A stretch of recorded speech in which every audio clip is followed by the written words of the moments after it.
நீங்கள் பிரதி சமையலில் பார்க்க போகிற ரெசிபி பனானா சிப்ஸ். பனானா சிப்ஸ்னாலே அதுக்கு கேரளா நாகர்கோயில் தான். இந்த ரெண்டு ஊர் சிப்ஸையும் நீங்கள் அடிச்சுக்கவே முடியாதுங்க. நாகர்கோயில் சிப்ஸுக்கும் கேரளா சிப்ஸுக்கும் உள்ள வித்தியாசம் என்னென்னா, நாகர்கோயில் சிப்ஸ் நல்ல திக்காக, அதே சமயம் நல்ல பஃபியாக இருக்கும். ஆனால் கேரளா சிப்ஸ் தட்டையாக மெல்லிஸாக இருக்கும். ரொம்ப பேர் இதை கவனிச்சிருக்க மாட்டீங்க. அடுத்த தடவை நீங்கள் சிப்ஸ் வாங்கும்போது இதை பாருங்கள். வாங்க இனி நாகர்கோயில் சிப்ஸ் எப்படி பண்ணுறதுன்னு பார்க்கலாம். இதுக்கு நான் 4 நேந்திரங்காய் எடுத்து வச்சுருக்கேன். இது ரொம்பவும் பழமாகவும் இருக்கக்கூடாது, ரொம்பவும் காயாகவும் இருக்கக்கூடாது. அந்த காயோட பக்குவம் எப்படி இருக்கணும்னா, நம்ம கையால் உரிக்கிறதுக்கு தோல் வரக்கூடாது. அதே சமயம் கத்தியால் இந்த மாதிரி நம்ம இழக்கினோன்னா அது தோல் தன்னால் வரணும், காயோட ஒட்டாமல் அது இந்த மாதிரி அழகாக வரணும். அதுதான் கரெக்டான பக்குவம். இந்த காய் பர்ஃபெக்ட் காய். சிப்ஸுக்கு இதுதான், இப்படி தான் இருக்கும் காய். பார்த்தீங்களா, கையால் உரிச்சா வரக்கூடாது. ஆனால் கத்தியால் இந்த மாதிரி நம்ம லைட்டாக இழக்கினோன்னா அந்த பழம் அந்த தோலில் ஒட்டாமல் அழகாக இந்த மாதிரி வரணும். இப்படிப்பட்ட காய் தான் நமக்கு சிப்ஸுக்கு நல்லது. இப்போ இதை மாதிரி நான் இருக்கிற அந்த 4 காய்க்கும் இந்த மாதிரி தோலை நான் நீக்கி ஒரு பிளேட்டில் எடுத்து வச்சுக்கணும். ரொம்ப ஈஸிங்க இந்த ரெசிபி செய்கிறது. சரி, 4 பழத்தையும் நம்ம க்ளீன் பண்ணி எடுத்து வச்சுக்கலாம் முதல்ல.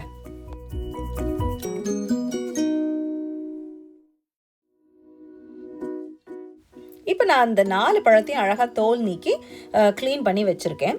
இனி என்ன பண்ணுங்க, 1 டேபிள் ஸ்பூன் உப்பு, கூடவே 1 டேபிள் ஸ்பூன் மஞ்சள் பொடி, இது ரெண்டையும் கலந்து கொஞ்சம் தண்ணி விட்டு கலந்து பக்கத்தில் ரெடி பண்ணி வச்சுக்கோங்க.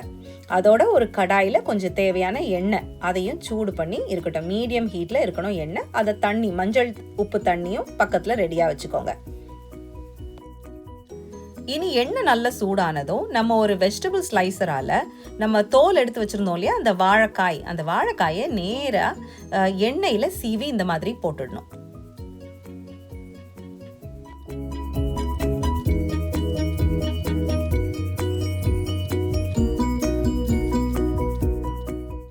நான் நல்ல ஒரு பெரிய கடாய் எடுத்துருக்கிறதுனால எனக்கு ஒரு பழத்தில் 3/4 பங்கு ஒரே நேரத்தில் எனக்கு பொரிக்கிறதுக்கு வசதியாக இருந்துச்சு. இப்போ இந்த காய் கொஞ்சம் பாதி வெந்ததுமே நம்ம ரெடி பண்ணி வச்சுருந்தோம் இல்லையா அந்த மஞ்சள் உப்பு தண்ணி, அந்த தண்ணியில் இந்த மாதிரி 1 டீஸ்பூன் எடுத்து அந்த எண்ணெயிலே நீங்கள் விட்டுடுங்க. பயப்படாதீங்க, அது ஒன்றும் தெறிக்கலாம் செய்யாது. ஏன்னா அது முழுசாக வேகலை. இன்னும் அதில் அந்த பழத்துலேயே கொஞ்சம் ஈரம் இருக்கிறதுனால நம்ம இப்போ இந்த தண்ணி ஆட் பண்ணும்போது ஒன்றும் தெறிக்கலாம் ஒன்றும் செய்யாது, பயப்படாதீங்க. இப்படி பண்ணுறதுனால என்ன ஆகும்னா, நம்ம பொரிச்ச வாழைக்காய்க்கு திருப்பி தனியாக உப்பு மஞ்சள் போட வேண்டிய அவசியம் இருக்காது. எண்ணெயிலேருந்து ஸ்ட்ரெயிட்டாக பொரிச்சிட்டாலே அதுலேயே தேவையான அளவு உப்பு மஞ்சள் எல்லாமே அதில் இருக்கும். இது என்னென்னா, நான் டேரெக்டாக எண்ணெயில் சீவி போடுறதுக்கு பதிலாக நான் பக்கத்தில் ஒரு செட்டு வெந்துட்டு இருக்கும்போது நான் பக்கத்தில் இந்த மாதிரி சீவி ரெடி பண்ணி வச்சுக்கிறேன். இப்படி பண்ணுறதுனால எனக்கு என்ன ஆகுதுன்னா, எனக்கு அழகான ரவுண்டாக சிப்ஸ் கிடைக்குது. அதுவும் இல்லாமல் எனக்கு அந்த பயம் இல்லை, சீவும் போது எங்கே அந்த ஸ்லைசர் தட்டி எண்ணெய் கீழே கொட்டிடுமோ அப்படின்ற டென்ஷன்லாம் இல்லாமல் எனக்கு அழகான சிப்ஸும் கிடைக்குது, பயமும் இல்லாமல் என்னால் செய்ய முடியுது. அதனால உங்களுக்கு டைரெக்டாக எண்ணெயில் போடுறது உங்களுக்கு வசதியாக பட்டுச்சுன்னா நீங்கள் அப்படி செய்யுங்க. இல்லாட்டா எண்ணெய் மாதிரி கூட தனியாக பக்கத்தில் சீவி வச்சுட்டு கடன்னு ஒன்றா போட்டு பொரிச்சிருங்க. சிப்ஸ் செய்கிறது இவ்வளவு ஈஸியா அப்படின்னு தானே பார்க்குறீங்க? ஆமாங்க, சிப்ஸ் ரொம்பவே ஈஸி. ஆனால் 2 விஷயம் நீங்கள் கவனிக்கணும். முதல் விஷயம், வாழைக்காய் நம்ம செலக்ட் பண்ணுறதுல இருக்குது. கடுங்காயாகவும் இருக்கக்கூடாது, பழமாகவும் இருந்துடக்கூடாது.